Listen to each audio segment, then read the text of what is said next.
نرجع تاني لاحتفالية وتكريم النهاردة. بس من ضمن الكلام اللي كان موجود كلام عن الغارمات.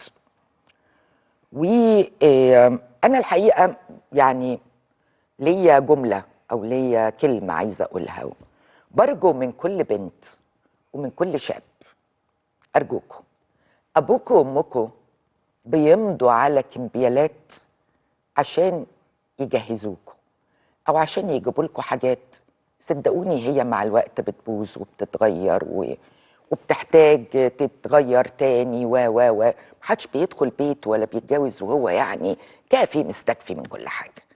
ف هل ينفع علشان تبقى انت مبسوطه او تبقى انت مبسوط انك تبقى وعشان تبقى انت سعيد كده فتلاقي امكم او ابوكوا مرمي في السجن عشان مضوا على كمبيالات او مضوا على شيكات؟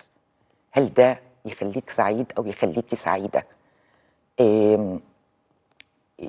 يعني تسوى ايه انه عشان يبقى عندك ثلاجه او يبقى عندك غساله ان امك او ابوك يترموا في السجن؟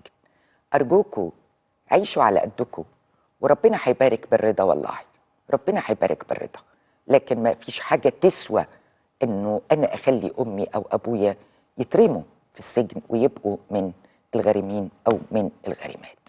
تعالوا نشوف جزء من كلام سيادة الرئيس النهارده عن الغارمين والغارمات ونعود ونلتقي بحضراتكم. كما قررت إصدار قرار بالعفو الرئاسي عن كافة الغارمين والغارمات ممن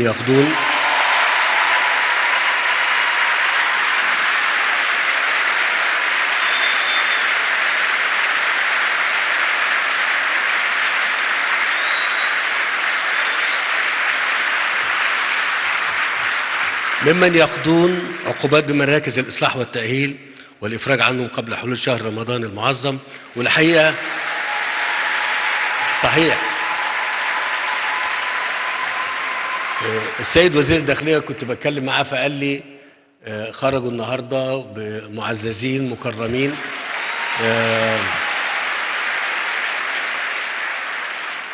هم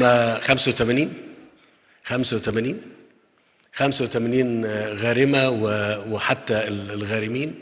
وممكن من فضلك الميكروفون لو سمحت. أنا بس عايزك تطمنهم يعني على الإجراءات اللي اتفضل. هو حضرتك تفضلت بإصدار قرار بالعفو عن جميع الغارمين والغارمات اللي موجودين في مراكز الإصلاح والتأهيل، وهم عددهم 85 شخص، 40 سيدة و45 رجل.